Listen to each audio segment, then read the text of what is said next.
Experience a bit of the Wild West with a visit to northeastern Indiana, where you'll find 300 bison happily roaming the fields at Wild Winds Buffalo Preserve.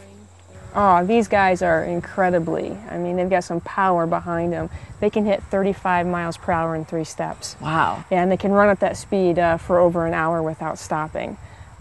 These guys can jump over 5 feet in the air. We had one a couple of years ago that got scared. In fact, he was one of our bigger bulls that are out here.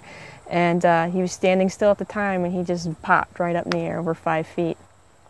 Definitely amazing. Well, the first thing you notice when you come out here is the noise they make. It's like an engine, a small engine rumbling, and with a little bit of grunting along the way. Yes, yes. It's almost like, you hear them at first kind of like a pig sound almost. And then the big guys, when they're out there bellowing, it's definitely almost like a lion's roar. So yeah, you kind of get 2 extremes there, But during rutting season, when you've got a lot of these bigger bulls making the same sound, it's almost like you're parked right in the middle of a lion's den. It's kind of what it feels like too. So. I think so. And speaking of which, the great big ones are the males, and the females are a little smaller.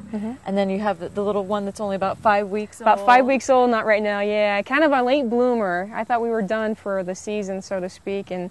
No, the one that's next to oldest is probably about 2 weeks older than that one is, and then the rest of them are probably about a month before that.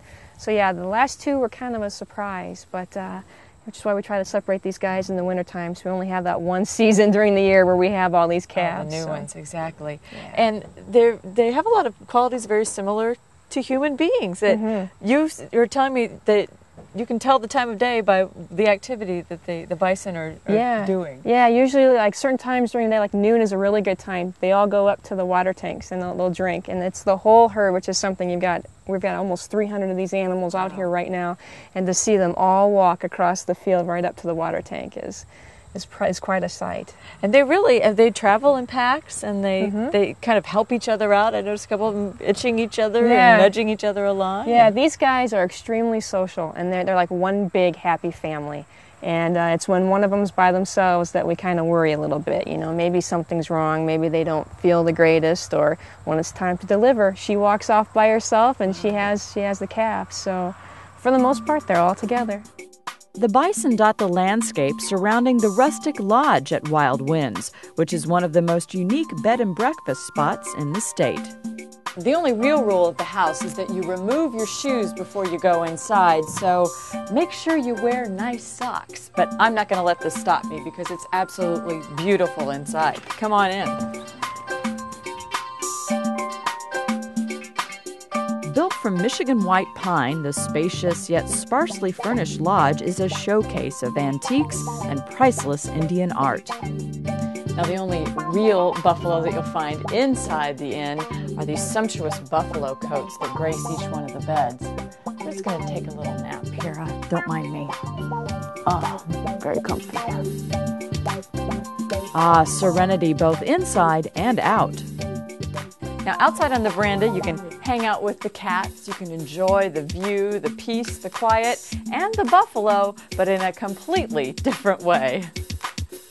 And a lot of women just really enjoy the buffalo meat because it is pink, it's a pretty color, and you don't have the grease in it. And so women really like it a lot better than beef. And it doesn't taste like chicken. No, and it doesn't taste like venison either. A lot of people ask me that. Does it taste like venison? No, it's not gamey at all. No, it's very mild. It reminds me of lamb in a way, quite honestly. I think you're right. Yeah. There's kind of a bite to lamb too, and you don't have that with the bison. But it's kind of on that texture. Well, it's a beautiful, peaceful place. I could see why people would enjoy coming up here. Thanks for inviting us up. That's what we try to promote. There's no TV here. So when people come, they come all tense and stressed, and by the time they leave, they're all relaxed and real peaceful. What have you learned from the bison? Because I'll tell you, the moment you even just drive onto the property and when you go definitely into the lodge, it's so peaceful. It's so tranquil. Yeah. It's like a different world. Yeah, exactly. Spirituality. That's what I learned from these guys. It's amazing. You come out here and we're only like a mile outside of town, but you feel like you're miles away and you can really just take everything in, and it's great. I have watched so many sunrises and sunsets since I've been out here, and it's really neat when you see the sunset and you've got the one that's standing on the hill by itself, and it's a beautiful picture. But these guys definitely have a good moral value that they're trying to give off to everybody else. I mean, the whole family life. They are one big happy family, and they take care of each other. So it's what I like to see. Well, it's a great place for people to come and bring their kids and enjoy the bison on the plains, on the plate. Yes. However you would like to enjoy it. It's a really a unique spot here in Indiana. Definitely a unique spot. And if you think about it, what we have in our herd right now almost represents what the smallest number of bison that were actually alive at one particular time. So these guys were really close to becoming wiped out totally. But they're no longer on the endangered list, which is a good thing. The Native Americans believe that when the last buffalo dies, the rest of the world is going to follow.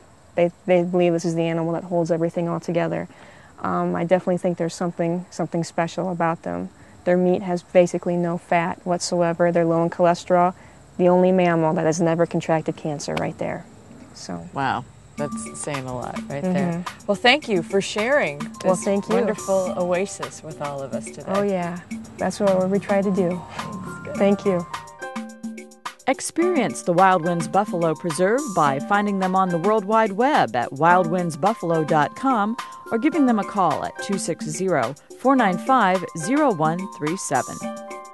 For a new taste sensation, try this recipe from the Lodge: buffalo tenderloin with caramelized leeks and portobello mushrooms. This will make 8 servings. You'll need 8 4-ounce buffalo tenderloin medallions, 1 stick of butter, 1 tablespoon of chopped garlic, 4 leeks washed and chopped, 4 large portobello mushrooms quartered, 1 cup of red wine, 3 cups of veal or vegetable stock, and salt and pepper. In a sauté pan, melt half the butter, then add the leeks and garlic and sauté till golden. In a separate pan, melt the rest of the butter, season the buffalo with salt and pepper, and then place in the pan. Cook the buffalo to desired doneness, noting that buffalo meat stays pink even when it's fully cooked. Then remove the medallions from the pan and add the mushrooms, wine, and stock. Bring this to a boil, then simmer till the mixture reduces by half.